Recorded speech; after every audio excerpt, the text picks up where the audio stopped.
कैसे हैं आप लोग। चलो देखते हैं इस वीडियो में आप लोगों को क्या देखने को मिलेगा।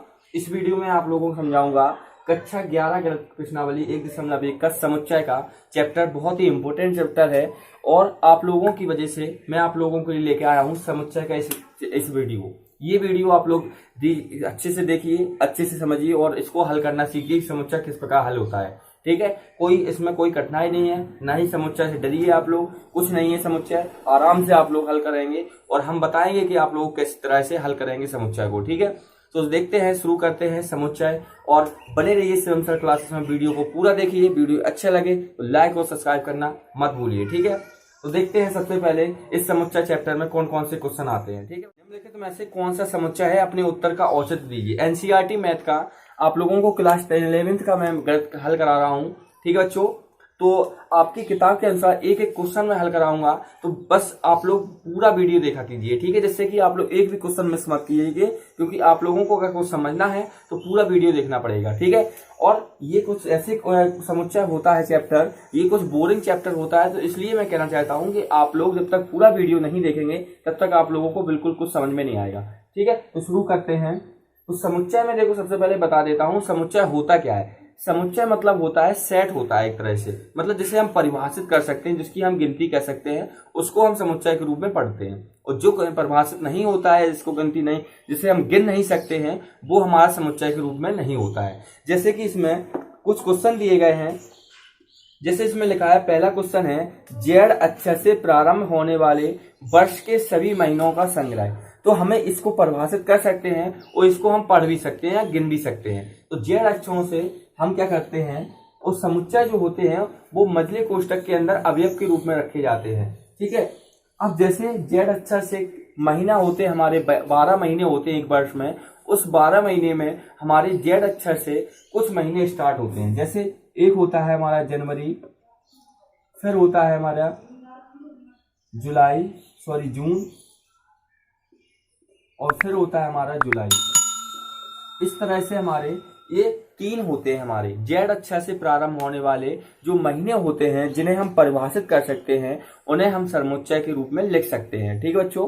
क्योंकि समुच्चय वही होते हैं जिन्हें हम परिभाषित या गिन सकते हैं, ठीक है, जिनकी हम गिनती कर सकते हो, वो समुच्चय के रूप में लिखे जा सकते हैं। जैसे अगला है भारत के 10 सबसे अधिक प्रतिभाशाली लेखकों का संग्रह। तो ऐसी चीज सुन लो पहली बार कि भारत के प्रतिभाशाली हमारे हिसाब से कोई और होंगे, आपके हिसाब से कोई और होंगे, किसी दूसरे के हिसाब से प्रतिभाशाली लेखक कोई और होंगे। तो इनकी कोई गणना नहीं की जा सकती है, और गणना नहीं की जा सकती है, और ये निर्धारित नहीं होते हैं। सबके लेखक या सबके कवि अलग अलग होते हैं, इस वजह से ये समुच्चय नहीं है। तो दूसरा क्वेश्चन है, पहला तो समुच्चय है,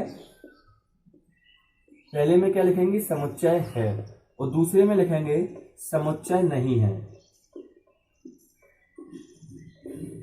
ठीक है बच्चों। अब तीसरा आता है, तीसरे क्वेश्चन में देखते हैं क्या है कि विश्व के सबसे 11 बल्लेबाजों का संग्रह। तो सबसे बल्लेबाज आपके हिसाब से कोई और होंगे, सबसे बल्लेबाज मेरे हिसाब से कुछ और होंगे सबसे बल्लेबाज। इस वजह से ये समुच्चय नहीं है, क्योंकि इसकी गणना नहीं की जा सकती है। अब इसका चौथा क्वेश्चन है कि आपकी कक्षा के सभी बालकों का संग्रह। तो आपकी कक्षा में जितने भी बालक होंगे उसको हम गिन सकते हैं, उसकी गणना कर सकते हैं, तो ये समुच्चय होगा।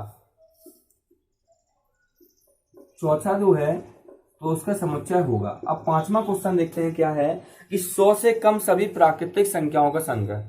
तो 100 से कम प्राकृतिक संख्याएं तो हमारी गिनती कर सकते हैं इसकी हम, क्योंकि ये सीमित होती हैं, लिमिट होती हैं, कि इनकी हम समुच्चय मतलब इसकी गणना कर सकते हैं। इस वजह से ये क्या होगा, समुच्चय होगा। एक एक क्वेश्चन में आप लोगों को हल कराऊंगा, जिससे कि आप लोगों को कोई प्रॉब्लम ना हो किसी भी क्वेश्चन में। अब देखो इसमें लिखा है लेखक प्रेमचंद द्वारा लिखित उपन्यासों का संग्रह। तो प्रेमचंद के जो उपन्यास थे वो क्या थे, निश्चित थे, एक मतलब गणना कर सकते हैं। जैसे गबन है, गोदान है, ये उपन्यास उनके प्रेमचंद के थे, तो इनकी गणना कर सकते हैं, उनकी गिनती हम कर सकते हैं। तो ये क्या हो गया, हमारा समुच्चय हो गया। बस इतना कहना चाहता हूं कि वीडियो को पूरा देखिए, जिससे कि आप लोग इस प्रश्नावली में कोई भी क्वेश्चन में कोई भी डाउट आपका रह ना जाए। जैसे अगला हमारा क्वेश्चन क्या है, 7वां क्वेश्चन है समुच्चय बताना है उसमें सभी समपूर्णांकों का संग्रह। तो समपूर्णांकों का जो संग्रह होता है उसका भी हम क्या कर सकते हैं, गणना कर सकते हैं। तो ये भी हमारा समुच्चय है।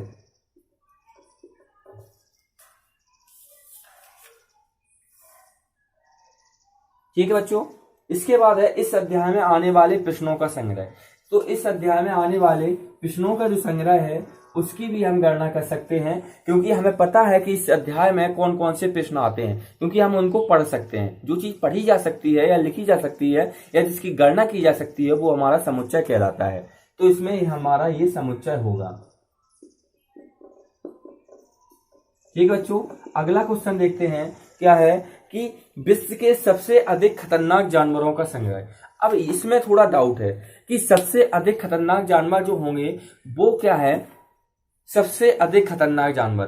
तो सबसे अधिक खतरनाक जानवर आपके हिसाब से कुछ और हो सकते हैं, मेरे हिसाब से कुछ और हो सकते हैं, इसलिए ये समुच्चय नहीं है। बस इस पे बने रहिए, इसका शिवम सर क्लासेस वीडियो पे। ठीक है बच्चों, तो इस तरह से हमें ये ज्ञात करना था कि कौन से मतलब ये हमारे समुच्चय हैं और कौन से समुच्चय नहीं है। तो आप लोगों को समझ में आ गया होगा बच्चों हमारा कि एक दिया गया है a बराबर वैल्यू दी गई है दूसरे क्वेश्चन में, क्या है कि 1 2 3 4 5 और 6। इसमें लिखा है कि ये दो चिन्ह दिए गए हैं। पहले आप लोगों को इस बारे में समझा देते हैं आपको, ये चिन्ह किसके हैं। ठीक है, ये हमारे होते हैं, इसे हम बोलते हैं बिलोंग और इसे बोलते हैं नॉट बिलोंग। बिलोंग और नॉट बिलोंग का मतलब क्या है कि अगर बिलोंग मतलब होता है कि अगर इसमें से कोई अवयव, इसको हम अवयव के रूप में पढ़ेंगे, ये चीज बार बार आएगी, तो मैं आप लोगों से कहना चाहता हूं इसे अच्छे से समझना। और ये जो प्रतीक है, ये चिन्ह है, ये भी अगली प्रश्नावली में आएंगे और उससे आगे वाली प्रश्नावली में आएंगे। तो मैं आपसे कहना चाहता हूं कि ये जो चिन्ह है आप लोग अच्छे से समझिए, और ये जो वर्ड बोल रहा हूं मैं अवयव वाला, इसे भी आप लोगों को अच्छे से समझना है, क्योंकि ये अब वर्ड जो आएगा बार बार आएगा अवयव, तो आप लोगों को कंफ्यूजन मत हो कि इसमें अवयव क्या है। तो ये जो दिया गया है मझले कोष्ठक के अंदर, ये का ये समुच्चय है, ये एक समुच्चय है ए, इसके अंदर जो वैल्यू दी गई है ये हमारी अवयव हैं। तो इसे बोलते हैं हम बिलोंग, इसे बोलते हैं नॉट बिलोंग। मतलब एक हमारी पहली क्वेश्चन में है 5 डॉट डॉट डॉट ए, ये हमारे खाली स्थान कुछ दिए गए हैं 8 डॉट डॉट डॉट ए, फिर तीसरे में है 0 डॉट डॉट डॉट ए, फिर चौथे में है 4 डॉट डॉट डॉट ए, फिर 5 में है 2 डॉट डॉट डॉट ए, और 6 में है 10 डॉट डॉट डॉट ए। तो इसे हमें ये बनना है कि इन दोनों प्रतीकों में, इन दोनों चिन्हों में, इस खाली स्थान में कौन कौन से खाली स्थान में कौन सा चिन्ह आएगा, तो हमें ये बताना है। तो बिलोंग का मतलब ये होता है कि अगर ये संख्या इस समुच्चय में है तो हम इसमें बिलोंग भरेंगे। अगर ये संख्या ये समुच्चय में, ए वाले समुच्चय में अगर नहीं है तो हम नॉट बिलोंग भरेंगे। आपको समझ में आ गया है? तो देखते हैं यहाँ पे, जैसे अब हम यहाँ देखते हैं कि ये 5 जो अवयव है इस ए वाले समुच्चय में है कि नहीं है। तो इसमें देखो 5 संख्या है, हाँ है, तो इसमें कौन सा आएगा, इसमें आएगा बिलोंग। ठीक है, इसके बाद 8 संख्या है, वो ए वाले समुच्चय में है तो नहीं है। देखो 8 यहीं पे कहीं पे दिख रही नहीं है, तो यहाँ पे आएगा नॉट बिलोंग।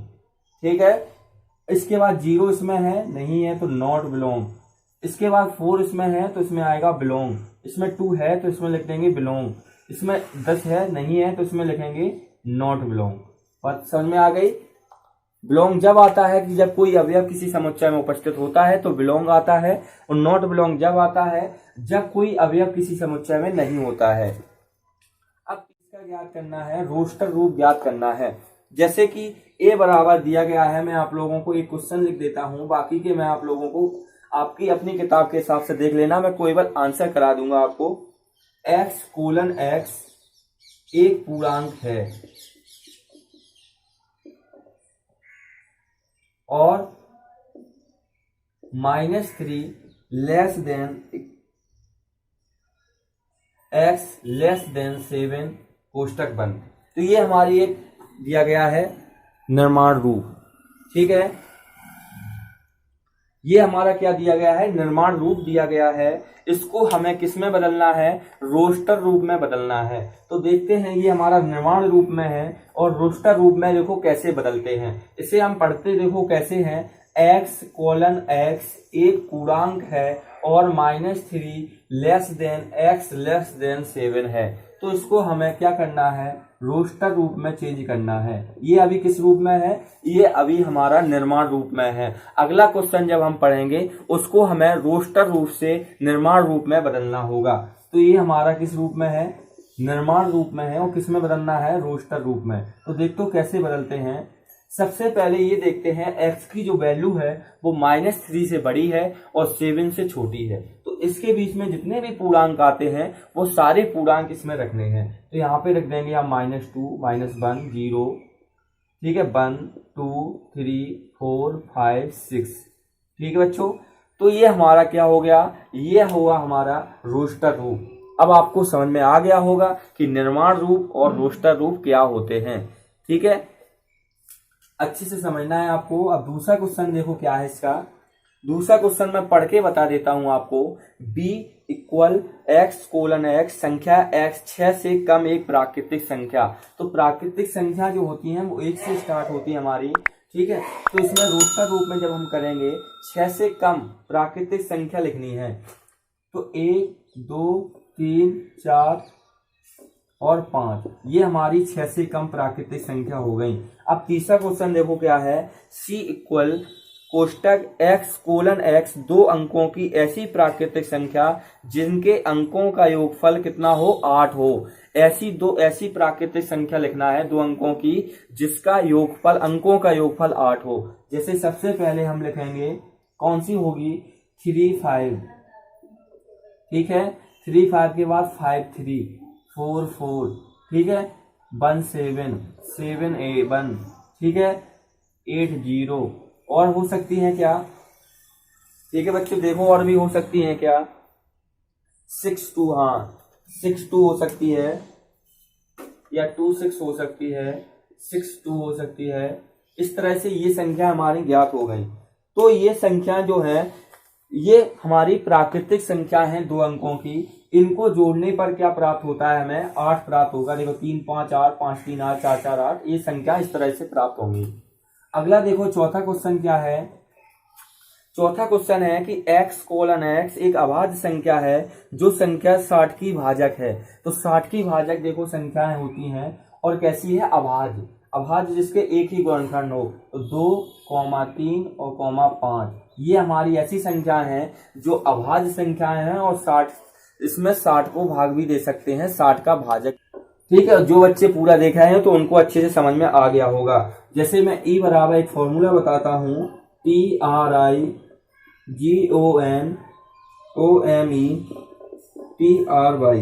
ये हमारा ट्रिग्नोमेट्री दिया गया है। एक इसमें दिया गया है, एक स्पेलिंग है, ये स्पेलिंग हमें दी गई है। इसमें लिखा है सभी अक्षरों का समुच्चय बताना है और ये निर्माण रूप में है अभी और रोस्टर रूप में बदलना है। तो इसका उत्तर क्या होगा, देखो इसमें याद रखना कोई भी शब्द अगर दिया गया है उस शब्द में जितने भी अक्षर हैं उसका अगर हमें समुच्चय, तो उस अक्षर को केवल एक बार लिखना पड़ेगा क्योंकि वो अक्षर दोबारा नहीं आना चाहिए। जैसे इसमें T लिखेंगे पहले, फिर R लिखेंगे, फिर I लिखेंगे, फिर G लिखेंगे, फिर O लिखेंगे, फिर N लिखेंगे, फिर O देखो दोबारा है तो O नहीं लिखेंगे, फिर M लिखेंगे, M के बाद E लिखेंगे, E के बाद T दिया गया है, R भी दिया गया है, Y लिखेंगे। ये हमारा ट्रिग्नोमेट्री का समुच्चय हो गया। पांचवा देखो क्या है, इसमें दिया गया एक शब्द है बेटर। बेटर शब्द का क्या दिया गया है, समुच्चय ज्ञात करना है। बेटर शब्द का समुच्चय क्या होगा बच्चों, B होगा, E होगा, फिर T होगा, फिर R होगा। ये बेटर शब्द का समुच्चय होगा। तो आप लोगों को एक चीज बता देता हूं मैं, आज के लिए बस इतना ही रहने देते हैं। अब इस प्रश्नावली के जो क्वेश्चन रह गए हैं वो अगली वीडियो में देखते हैं और अगले वीडियो नेक्स्ट वीडियो में लेके आता हूं जो क्वेश्चन इस प्रश्नावली में रह जाते हैं। ठीक है बच्चों, मिलते हैं अगली प्रश्नावली में, तब तक के लिए धन्यवाद। इस वीडियो को अगर आप लोगों ने देखा है तो आप लोगों को समझ में आ गया होगा कि समुच्चय क्या होते हैं और किस तरह से हल किए जाते हैं। मिलते हैं नेक्स्ट वीडियो में। ओके बच्चों।